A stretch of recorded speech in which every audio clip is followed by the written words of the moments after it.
After a few hiccups, the Indian Super League was finally launched in October 2014 with 8 franchises, each paying a franchise fee reported to be between £1.3 and £1.9 million. Franchise owners featured prominent Bollywood actors, cricket stars like Sachin Tendulkar and Sourav Ganguly, and leading businessmen.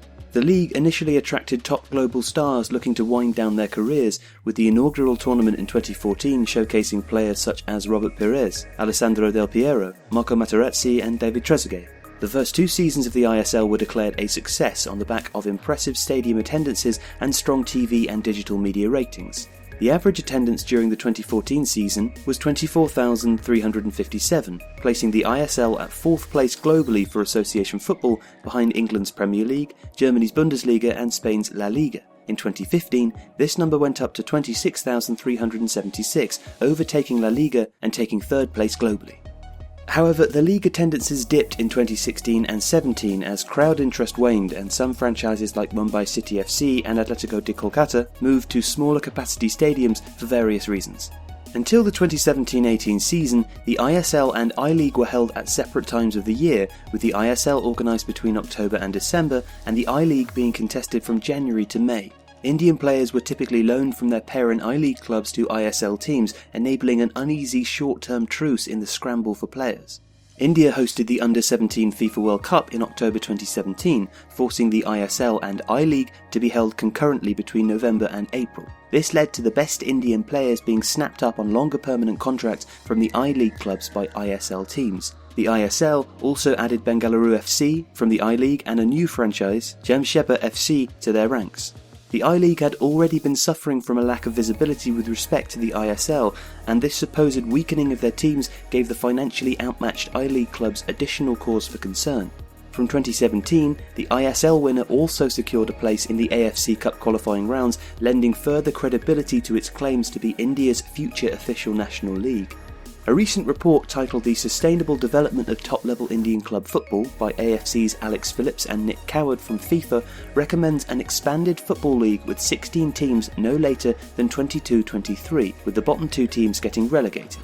The report suggests revisions in AIFF's 15-year deal with IMGR, plus a review of the 10-year immunity from relegation incorporated in the ISL structure.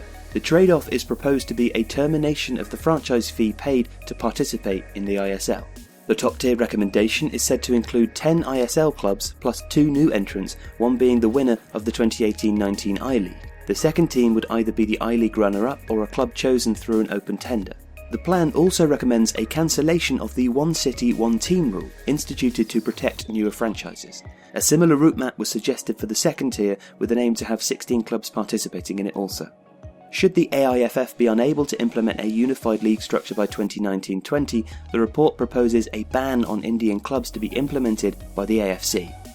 The Indian national team suffered many decades in the international wilderness since finishing 2nd place at the 1964 AFC Asian Cup and 3rd in the 1970 Asian Games. They retained their dominance over fellow South Asian minnows but failed to make an impact on the continental or world stage. A string of tournament victories from 2007 onwards were bright spots, as was qualifying for the 2011 Asian Cup where they placed last in their group. Thereafter, a series of poor results with numerous head coach changes eventually led to India being ranked 173rd in the world in 2015.